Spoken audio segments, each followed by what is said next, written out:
संस्कृत के पेपर में आने वाले पर्यायवाची ये आपको 2 नंबर के आएंगे बेटा। और पहली बात ये है, जैसे कि हम हिंदी में पढ़ते आए कि एक शब्द के कई पर्यायवाची होते हैं, लेकिन 10th क्लास में ऐसा नहीं होता है।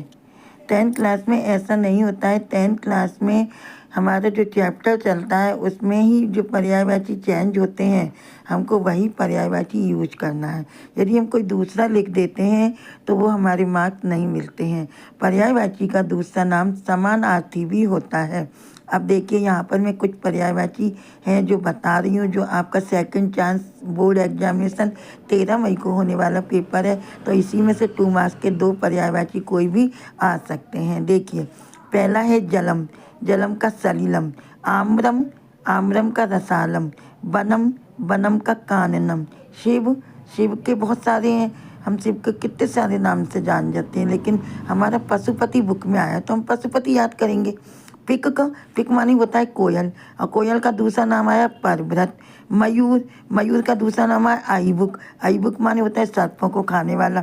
इंद्र, इंद्र वाले चैप्टर में तो 5 नाम चले हैं, सुराधिप, बासप, शक्र, बहुत सारे नाम चले हैं। मुखम का आननम, पुत्र का सुतः, सूर्य का भानु, पत्नी का भार्या, पत्नी के कितने सारे पर्यायवाची हैं, गृहिणी, तो ये, लेकिन उसमें जो द्वितीय चैप्टर है उसमें भार्या ही शब्द आया है, तो हमको भार्या याद करना पड़ेगा। गणेश के लंबोदर, नेत्रम का नयनम, वायु का मारुत, चंद्रमा का शशि। अब इनमें से मुख्य आईएमपी बता रही हूँ जो आते ही हैं। पहला तो हमारा जलम है, दूसरा आम्रम है और तीसरा बनम है। 3 ये हो गए, 2 ये हैं पिका और मयूर।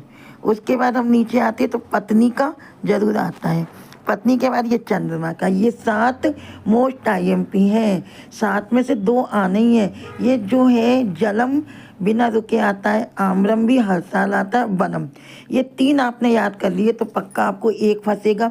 इधर हम आए तो पिका और मयूरा, या कि हमारा फिल इन द बैंक में भी आ सकता है कि पिका का दूसरा नाम कौन सा है, तो परिव्रत। मयूर का भी फिल इन द बैंक में आ सकता है, आई बुक। मुख का फिल इन द बैंक में हमारे इसमें से चाहे वो जोड़ी में दे दें चाहे कहीं दे दें, बोर्ड वाले की मर्जी है, वो कहीं का कहीं भी आंसर दे देते हैं। पर अपन जे ऐसे याद कर लेंगे ना बेटा तो अपना बहुत फ़ायदा होगा। मैं आप लोगों को ये सब वस्तुनिष्ठ क्वेश्चन की एक वीडियो डालूंगी, उसमें भी बता रही हूँ।